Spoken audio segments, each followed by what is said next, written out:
Shalom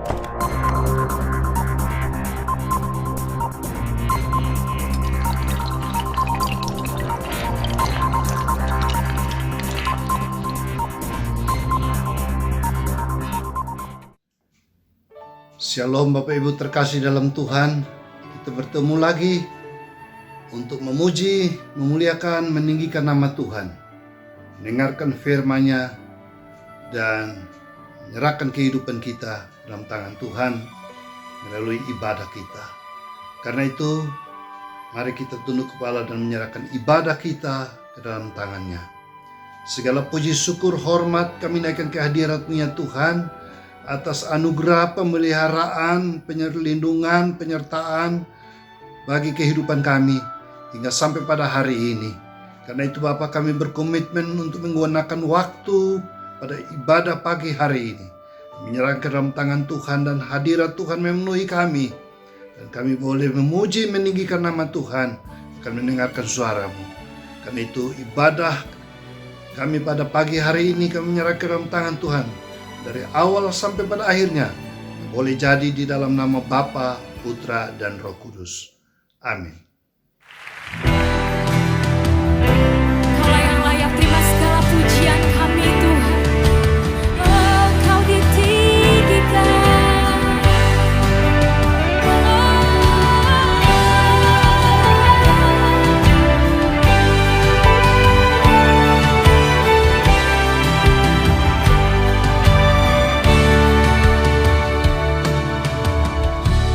Ujilah aku Tuhan, cobalah aku Tuhan, selidiki batinku dan hatiku, mataku tertuju padamu.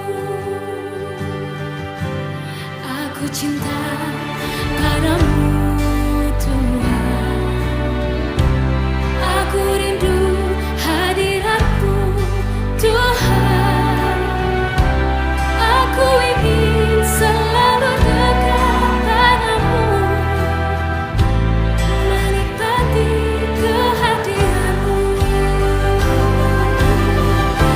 Ku nyanyi Hosana bagi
Shalom saudara-saudara terkasih dalam Tuhan.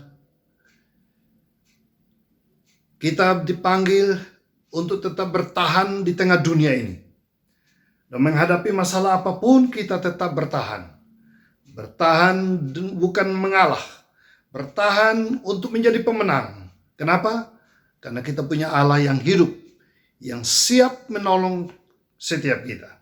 Karena itu saudara-saudara yang terkasih dalam Tuhan, mari kita akan menerima kebenaran firman Tuhan, membaca, merenungkan, dan tokoh yang akan muncul pada pagi hari ini yaitu Daniel bersama teman-temannya. We put it into the fire.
Mereka adalah orang-orang yang dipanggil Tuhan, yang mempertahankan iman di tengah-tengah krisis berat apapun juga.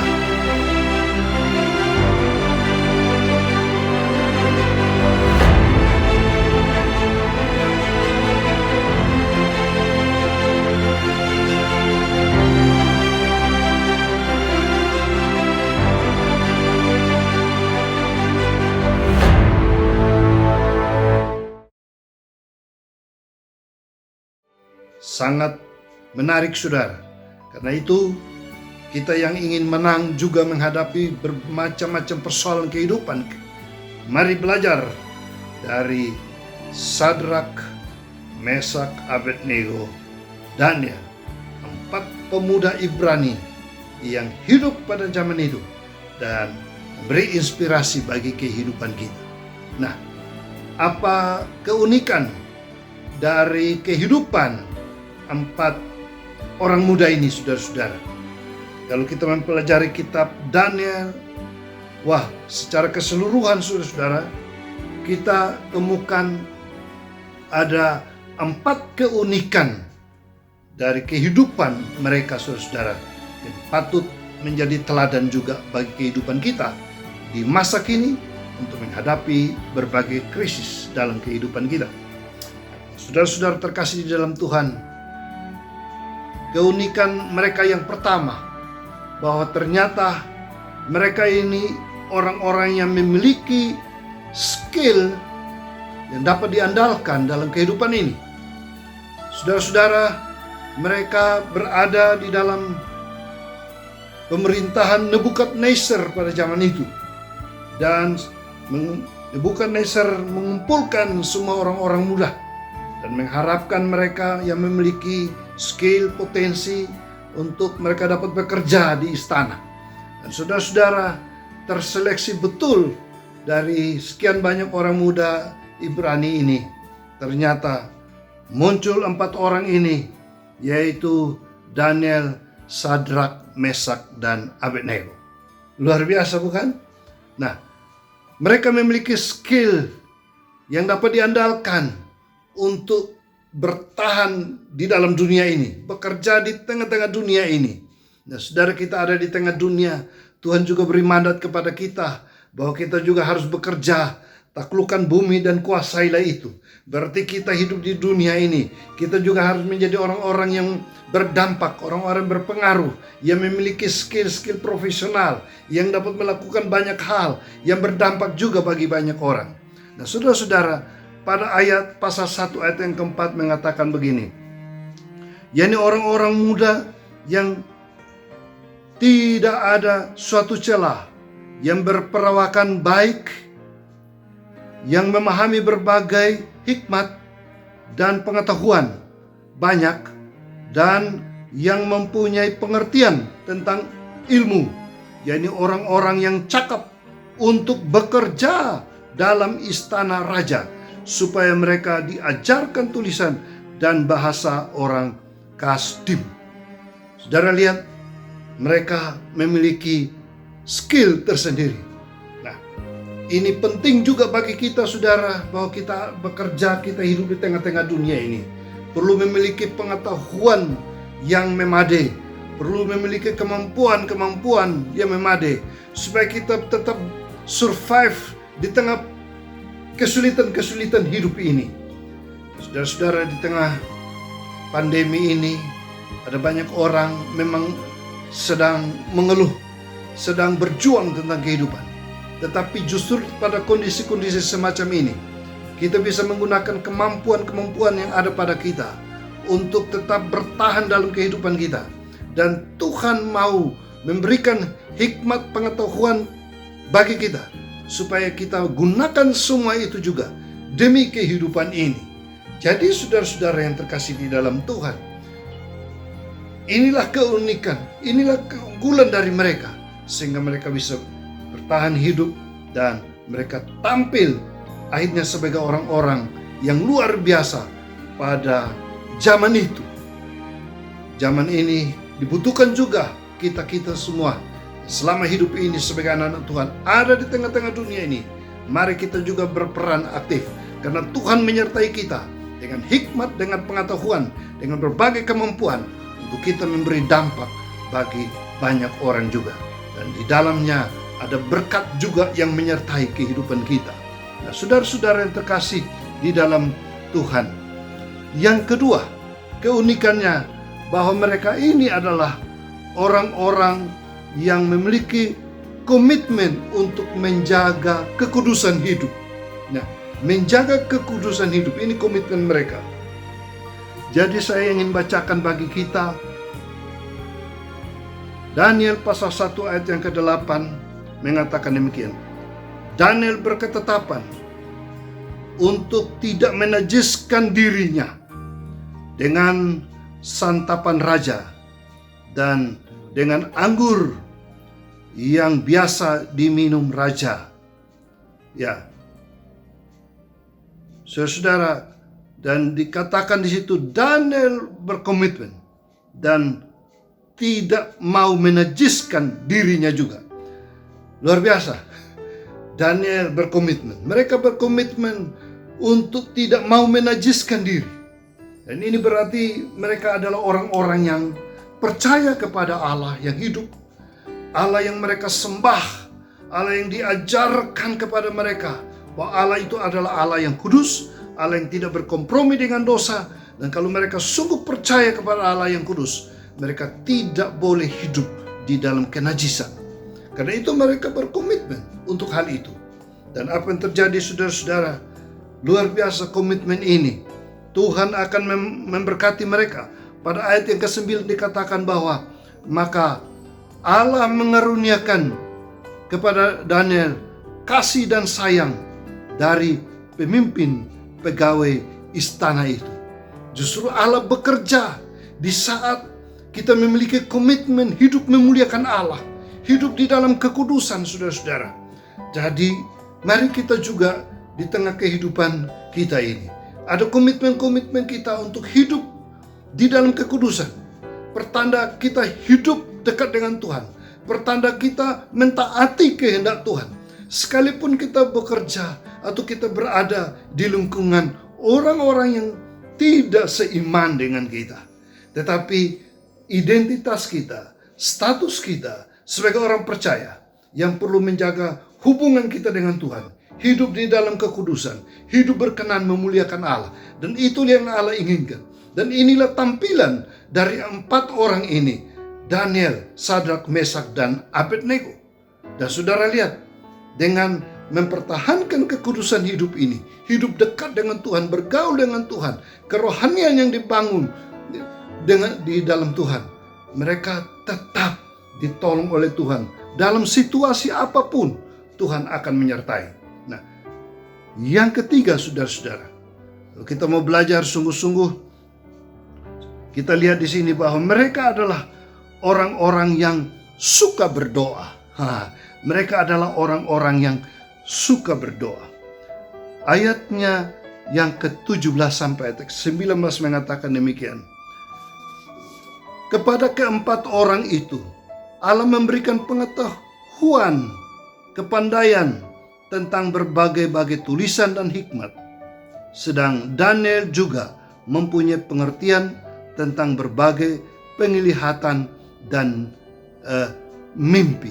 Nah, saudara-saudara, mereka setelah berdoa, Tuhan memberikan hikmat dan pengertian, khususnya tentang mimpi.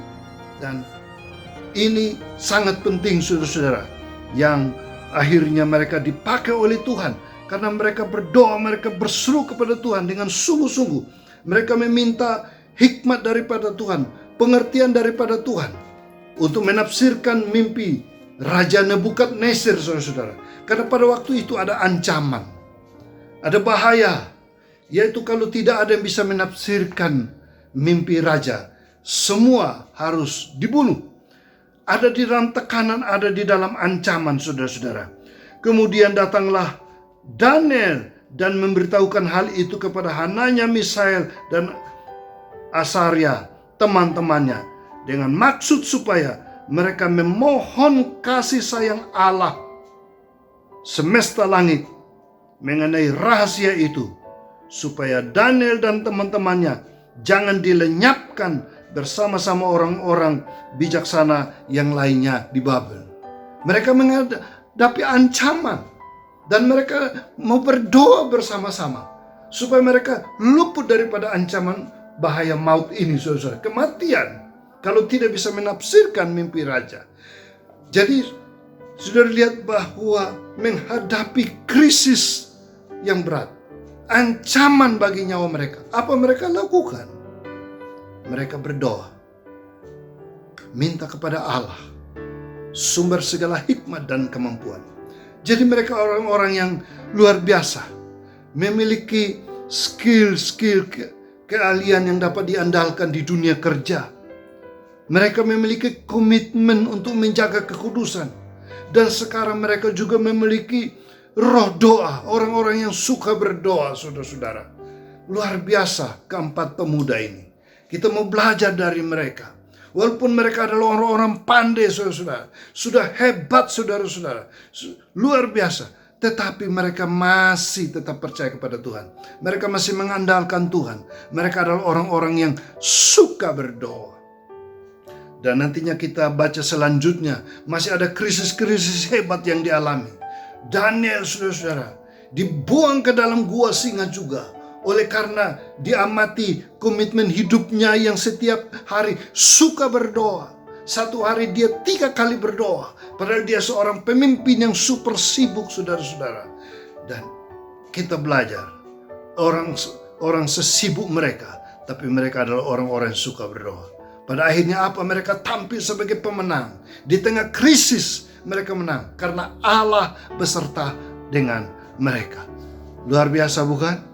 Nah, saudara-saudara, yang keempat, keunikan daripada 4 pemuda ini, Daniel, Sadrak, Mesak, dan Abednego. Mereka adalah orang-orang yang mempertahankan iman walau ancaman menanti. Mereka adalah orang yang mempertahankan iman. Yang menarik kalau kita baca pada pasal 3 ayat yang ke-17 dan 18. Di sana ada komitmen iman yang begitu dalam. Ketika mereka mau dilempar ke dalam dapur api, apa yang mereka katakan di sana? Jika Allah kami yang kami puja sanggup melepaskan kami, maka Ia akan melepaskan kami dari perapian yang menyala-nyala itu dan dari dalam tangan-Mu, ya Raja. Tetapi seandainya tidak, hendaklah Tuanku mengetahui, ya Raja, bahwa kami tidak akan memuja dewa Tuanku dan tidak akan menyembah patung emas yang Tuanku dirikan itu. Pada waktu itu, saudara-saudara, turun peraturan bahwa semua orang harus menyembah patung raja, saudara-saudara. Dan siapa yang tidak akan dilemparkan ke dalam dapur perapian itu. Tapi lihatlah komitmen mereka. Mereka tetap menjaga kekudusan hidup mereka di dalam Tuhan. Jaga di sini mereka menjaga iman mereka. Mereka adalah orang yang mempertahankan iman kepada Tuhan. Kalaupun mereka tidak luput dari perapian itu, dikatakan mereka tetap tidak mau menyembah kepada patung. Karena itu, saudara-saudara, ancaman sampai kepada kematian pun mereka tidak mau menyangkal Allah mereka. Berarti mereka adalah orang-orang yang mempertahankan iman di tengah krisis seberat apapun juga. Luar biasa, pengalaman iman yang luar biasa. Apapun resiko, tetap mempertahankan iman.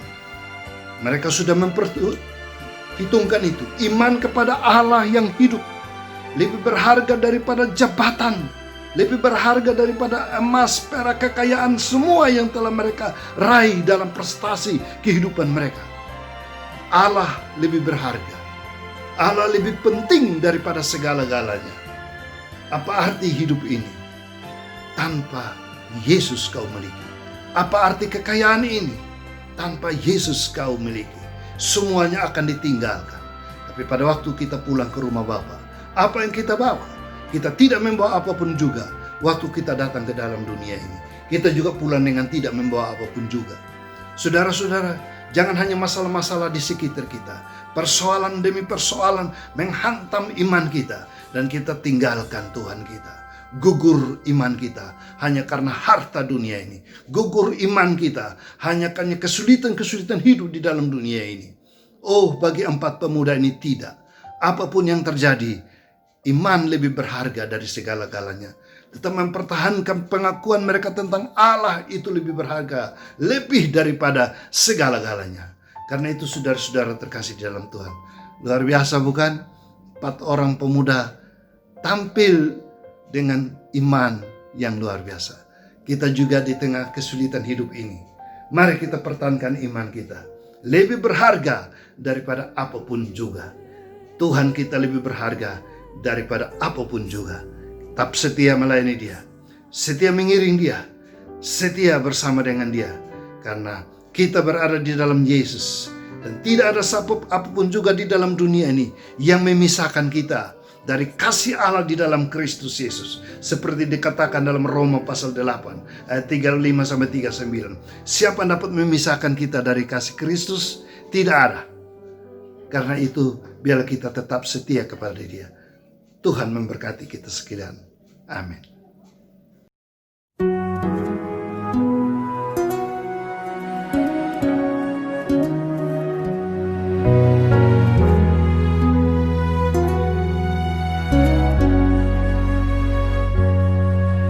Seperti wanita mengurapimu, menangis di bawah kakimu. Demikian hidupku mau mengasihimu.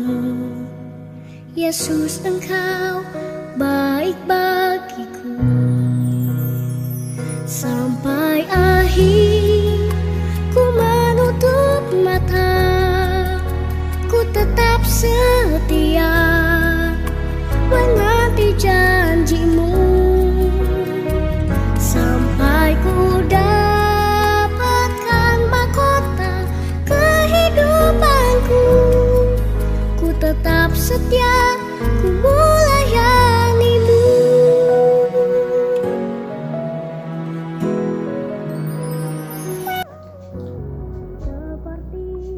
Mari kita menyerahkan hidup kita sebelum kita kembali menjalankan tugas tanggung jawab kita sehari-hari. Terima kasih Tuhan, kesempatan kami datang di minggu ini menyerahkan hidup kami. Dan Tuhan sudah tahu setiap persoalan yang kami hadapi. Kami tahu Tuhan memandang dan siap menolong anak-anak Tuhan. Kami berdoa berseru kepadamu. Di saat semacam ini kami perlu Engkau. Kami ingin mempertahankan kekudusan hidup kami dalam Tuhan. Kami ingin mempertahankan iman kami di dalam Engkau. Karena itu Bapa, saat ini Engkau tilik setiap kami, setiap pribadi, setiap keluarga dengan berbagai persoalan kehidupan ini. Bila Tuhan berkenan, mujizat terjadi menjawab doa-doa kami. Apapun yang Tuhan inginkan yang terbaik, itu boleh terjadi dalam kehidupan kami. Tuhan menjamah yang sakit, sembuhkan ya Tuhan, dan menguatkan mereka yang lemah, menghibur mereka yang susah, dan mengangkat mereka yang terjatuh. Dan kuasa Tuhan tetap menopang bila kami menjadi pemenang-pemenang seperti Daniel, Sadrak, Mesak, dan Abednego, menghadapi pergumulan hidup sepekan dalam tugas tanggung jawab kami masing-masing, dalam keluarga kami masing-masing. Hikmat Tuhan menyertai kami supaya kami juga berhasil ya Tuhan. Terima kasih ya Tuhan. Di tengah situasi pandemi semacam ini, kami juga berdoa untuk pelayanan-pelayanan yang walaupun dibatasi, tetapi pertolongan Tuhan, hikmat Tuhan menyertai hamba-hamba Tuhan, gereja-gereja Tuhan dimanapun berada, sehingga nama Tuhan terus diberitakan. Berdoa untuk bangsa dan negara kami. Kami percaya Tuhan juga selalu hadir, memberi hikmat, memberikan kekuatan bagi para pemimpin kami di dalam memimpin bangsa dan negara ini. Bila kami memulai kehidupan kami sepekan mendatang bersama dengan Tuhan, dan berkat Tuhan menyertai. Kasih anugerah di dalam Tuhan Yesus Kristus, kasih setia Allah Bapa, pertolongan Roh Allah yang kudus, tercurah dan memberkati kami sekalian dari sekarang sampai selama-lamanya. Amin.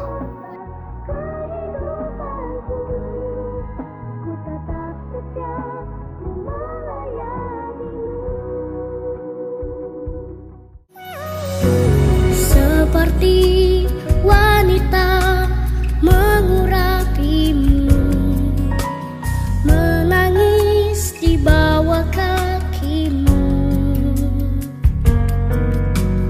Demikian hidupku mau mengasihimu, Yesus Engkau baik bagi